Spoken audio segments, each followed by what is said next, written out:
The story opens with utter devastation spreading throughout the city. People walking along the streets suddenly collapse, one after another, succumbing to death. Amid the chaos, a group of orphan children runs toward the shelter where they live, only to discover that the director has died. Confused and frightened, they hear a voice announcing that a deadly virus has begun to spread, killing those it infects. But children age 13 and under are immune. Suddenly, unknown men storm in and seize all the children. Their sense of safety vanishes in an instant. For years pass, and we see a massive organization filled with an overwhelming number of children. The organization examines them, draws their blood, and then forces them to drink a mysterious liquid. One blonde-haired boy, Mika, watches his friend use smash the drink and declares, "You're not drinking that again." Angrily, you snaps back, "I won't touch that filthy thing." Mika warns him, "If you don't drink it, you'll get sick." Meanwhile, some children who grew up with him in the shelter are drawing on the floor when two men stomp on their hands. Enraged, Yu lunges at one of them, but the man restrains him. Yu screams, "Apologize to the children now." Mika intervenes, begging, "Please leave him alone. He's just naive, don't hurt him." But Yu, pride-wounded, shouts, "Don't stop me. I'll teach him a lesson myself." The man notices Yu's defiance, grabs him, and drags him toward a tall building, preparing to throw him off. Mika pleads desperately for Yu's life, when suddenly a powerful figure named Ferd appears, a vampire. The man immediately freezes upon seeing Ferd. Mika rushes to Ferd, and Yu watches, confused, as Ferd speaks warmly to Mika. "I've been waiting for you at the palace tonight. You're always welcome. Your blood is exquisite." Ferd then glances at Yu and asks, "Will that boy accompany you as well?" Mika replies quickly, "No, he's shy. Maybe next time." Yu is then taken away. As they walk, Yu asks, "Mika, why did you apologize? I should have hit him." Mika replies, "Stop talking nonsense. A human like you can't stand against a vampire. Their power far exceeds ours." Yu responds, "We shouldn't underestimate ourselves. We might still have a chance." Then he asks about Mika's relationship with Ferd. Mika explains, "I let him drink my blood, and in return I get food and everything I need. To survive here, we must be clever." Yu punches him in frustration. Mika, shocked, asks, "Don't you want anything?" Yu coldly replies, "Not at all," and walks away. Later, Yu sits alone until a girl named Akane approaches. "Weren't you with Mika?" "Where is he?" she asks. "Shut up. I wasn't with that idiot," he snaps. Surprised, she asks why he's so angry. He replies, "Leave me alone. It's none of your business." She counters, "We're one family." "How can you say that?" He recalls his first day at the shelter when Mika welcomed him. "I'm an orphan like you." "Here, you'll have a family," Mika had said. But you had shouted back, "I have no family. My father tried to kill me, and my mother called me a demon and died. Family means nothing." Mika softly said, "It must have been hard, but we'll be your family now." That moment began a bond between Yu and Mika. Akane interrupts, reminding him not to be late for dinner. When Yu returns, the children are excited. They're having curry, a luxury compared to their usual scraps. He learns Mika provided the ingredients, likely by trading his blood again. Yu refuses to eat, though the children are overjoyed.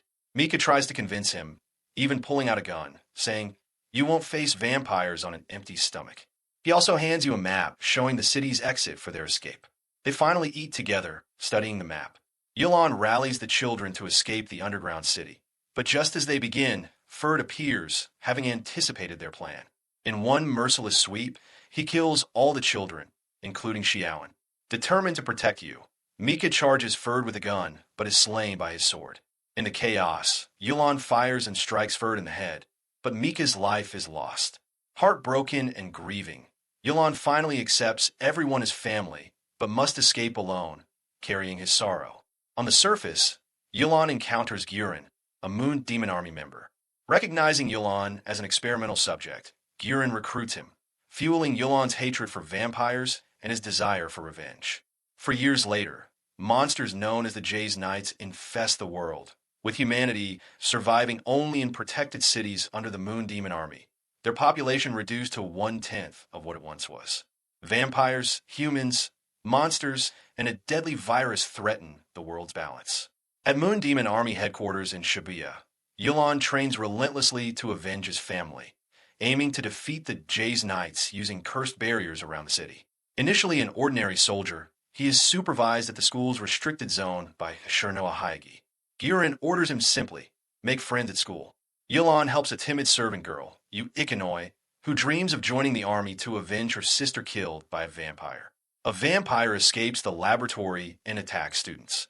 Yulon confronts it but struggles. Ordinary weapons cannot harm it. Yu intervenes in time, and after a fierce battle, both fall out a window. Frozen and wounded, the vampire still attempts to bite Yulon, but Jin appears, slaying it with a demon-powered cursed weapon. 8 years after the world ended, only those under 13 or bonded to cursed weapons survived, some partly transformed into demons. Yulon meets the Moon Demon Company, the elite vampire extermination unit led by Girin. Thanks to his friendship with Yu and Shinoa's supervision, Yulon and Yu are allowed to join. Training begins with Shinoa demonstrating her demon-powered weapon, Siren Doge, showing teamwork is essential. Meanwhile, students begin mysteriously disappearing at school. The school is a Moon Demon Army experimental site, hiding a forbidden zone with cursed weapons. One student becomes possessed after entering it. Yulon retrieves a cursed axe, but faces the demon inside, seeing visions of Mika and his family. Remembering Mika's wishes, he regains control, saving himself and his classmate. Shurnoa approves him for formal cursed weapon training. In Japan's vampire underground city, Sanguine, Ferd Bay, and Mika, now a vampire, are revealed to be alive. Ordinary weapons cannot kill vampires. Ferd had intentionally let Yulon escape years ago, tied to a hidden conspiracy. Mika, saved by the vampire queen Cruel Tez, refuses human blood, instead protecting humans. The Moon Demon Army resumes the forbidden serif of the end experiment. To maintain balance, Cruel declares war. Yulon, Yu, and a new comrade, Kimizuki Shiho, whose sister is infected by the Morse virus, train together. Though they initially clash, they slowly bond. The Moon Demon Army detects vampire activity. Only Yulon, Yu, Shiho, and Shurnoa pass the demon dance test, earning the right to control higher-ranked black demon cursed weapons. Each must battle the demon within to gain power. Yulon bonds with Ashomu, a blade-like cursed weapon, while Shiho masters twin swords. Yu nearly succumbs to her demon-possessed Bao, Moonlight Requiem, but friendship helps her succeed. With their weapons, the team's strength surges, ready to face vampires and protect humanity.